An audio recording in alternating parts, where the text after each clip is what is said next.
So, you ever wonder why so many damn sales reps keep dropping the ball even when they're absolute killers on the doors? Hey, let me ask. If you think you can crush every part of this business solo, why do superheroes always have a guy in the chair backing them up?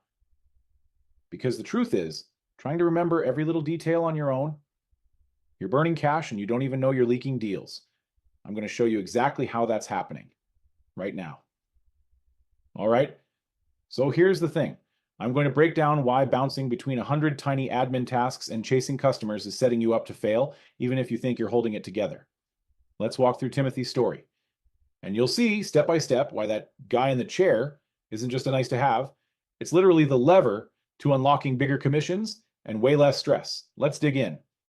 Salespeople are not great at pipeline management and CRM and notes because it's all in your head. You connect it emotionally with the prospect. It's too much notes to put in. Like, you don't necessarily keep great documentation about that kind of stuff, and it leads to opportunities to forget important details. And anybody who's been responsible for producing the work of a salesperson has seen firsthand how salespeople forget to mention the porch in the back, or that we're going to paint that windowsill at the top, or whatever. These little details, that things that come up in your conversation. So we had to solve that problem. And so the best way I found to explain is to play a game. If I was to give you one of two doors to go through, and one of those doors is you get a guy in a chair who's going to help you sell, but you're going to cut your commissions in half. So we're going to take the commission rate from 8% to 4%. If you were to do that, and you're going to cut the commissions in half, and you're going to split the remaining half. So you go from 8 to 4 and split the 4, so you each get 2. So that's one door. Or the second door, keep doing exactly what you're doing. Do all the sales by yourself. What do you think most salespeople choose? It's okay to put number 2 in the chat because that's what they would say. And so this is a little test that I like to go through to make my point. I'm going to flip the screen, and you're going to see a number of dots up on the screen. And I want you to count the number of dots that you see. So I'm going to switch the screens. There's going to be 3 tests. We're going to go through the first one. I'm going to switch the screens in 3,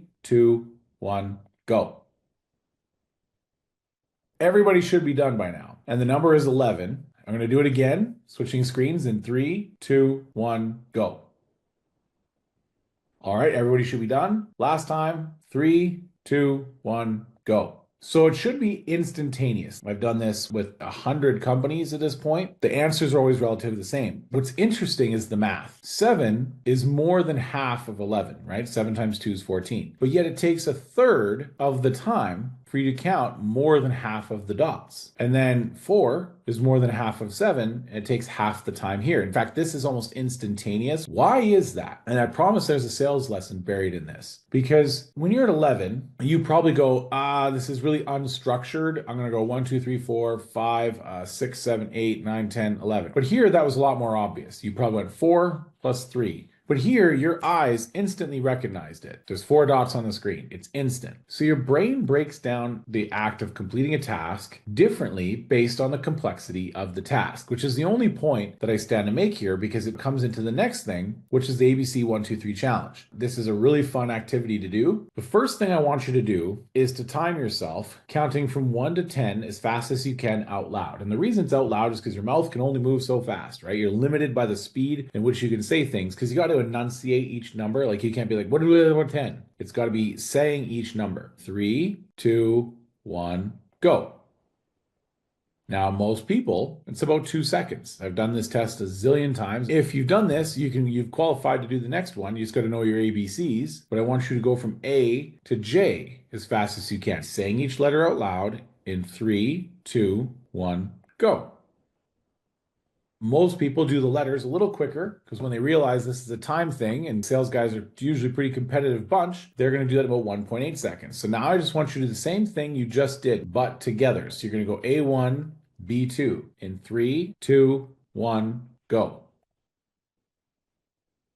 The fastest guys ever did it in 14 seconds, and they made mistakes. I bet you it's safe to say that whoever did it went A1, B2, C3, D4, E5, and then poof, their brain vacated the building. Again, I've done this live hundreds of times. The numbers are like the inside jobs, the things that can only be done from inside the office. They are things where it's like you have a microphone, you have a headset, you have a keyboard, you have fast internet. Boys can do it, girls can do it, people in wheelchairs can do it. Doesn't matter. But But then there are jobs that are invariably outside jobs. These are jobs you have to do outside. You have to get on a roof, you have to see the layers of shingles. So those are like the letters. This experience that you've had as a salesperson, you're up on a roof, you're on step 14 of a 30-point inspection or whatever your company says your inspection, is, and you're going through, you get a phone call, right? So you're up on the roof and you get this phone call and you recognize the phone number and you feel like you got to answer it. You feel like you know that this is somebody that you've done business with or you got an estimate out to. So you pick up the phone, it's Gertrude. And Gertrude's the roof you quoted last week. Gertrude wants to know if you can answer a few questions because she's thinking she's about to make a decision on her roof. And you, of course, now feel this bird in the hand versus bird in the bush problem. You're on a roof, the time clock is ticking, and your customer's going to get annoyed if you take too long. But Gertrude's right there, and she's ready to buy a roof, and you already quoted a roof, and she didn't make a decision when you were there, and now you really, really want to get the deal. And so you have this like little dilemma you have to deal with. And so you decide to keep going with Gertrude, and she says, well, she wants to change the color. You were originally quoting her brown, she wants gray. So now you got to quickly scramble, get into your CRM, change the color. Also, I have this rose bush in the back of my house, and that rose bush was given to me by my grandmother. And that grandmother got the rose bush from Elvis. And if you kill that rose bush, it'll be like killing my grandmother. You got to protect this rose bush. You're like, okay. And so you jump into company cam, you're trying to hope you took the pictures of the rose bush and you build a box around it or something like that. And so you're trying to put something in company cam to say to protect it. You go, okay, is that everything you need, Gertrude? She goes, no. This other guy was at $17,174 and you're at $17,500. Is there any way you could do this for $17,000? And you jump back in and you're like scrolling in Sumo Quote or whatever your quoting tool and you're trying to adjust the margin slider. You're trying to see if you can do that deal. And you think, I think I could. Would you sign if I did? Yep. Okay. So she agrees to sign. You send her off the signature. Now you're like, oh, you're back on this roof in real life. All of a sudden now, where were you in the inspection? What step were you on? And this is something that happens to people when they're trying to manage their pipeline out in the field. Most of the salespeople in the room probably wouldn't have done all that stuff with Gertrude on the phone. They probably would have said the famous last words of every salesperson ever, which is, I'll get that to you as soon as I get back in the office. I'm just on a roof right now, Gertrude, but I'll get back to you. And then you forget. That's happened to all of us. I was a salesperson for a roofing company too. I owned it and I did the same thing. You're doing it all on your own at first, right? And you're trying to do all the things and it gets you in trouble. So what's the sales lesson? Like all these cute little math tricks and stuff. What's the sales lesson in all of this? It's that these are problems that existed in the roofing industry and we just left it be. This new inside-outside sales model I call the new hotness, and the old way where salespeople do everything is the old and busted model because it is. After we kind of figured this out, we kind of did some math to try and figure out how would we explain this to people when we come into a roofing company. And so we said, well, if you had 60 seconds to close as many deals and you're doing it the old way, right, where you're doing everything and you're having the context switching, that's why you fail at E5 and struggle to think. These little things happen throughout the salesperson's day that switch them off of their context. And there's this book called The One Thing written by Gary Halpert, and he talks about how it takes you like a third of the time that it takes you to do a task to re-switch back to the context, which the math works out when you do the ABC 1, 2, 3 thing, because those two things take you 4 seconds when they're separate, right? The minute you have to combine them, it takes 14 seconds. It takes more than 3 times as long. When you do this, if you have 60 seconds to get as many deals, just like you have a month to get as many deals, a full cycle salesperson gets 14 seconds per deal, right? To go A1, B2 all the way, you end up with 4 deals. So here, you with 2 salespeople, you end up with 8 deals in a month. Because in this example, if you're just doing 1 to 10 and A to J, 2 seconds, 2 seconds, 2 seconds, 2 seconds, they're going to get 30 deals. Because here, if you have 8 deals times 16,000 each, that's $128,000 in sales. If you're doing 10% commission for easy math, that's a $12,800 split. Now, in the new hotness model, you have 30 deals times 16,000 each, which is $480,000 in sales. But if they cut the commissions in half and they split them, well, it would be 5% commission for the inside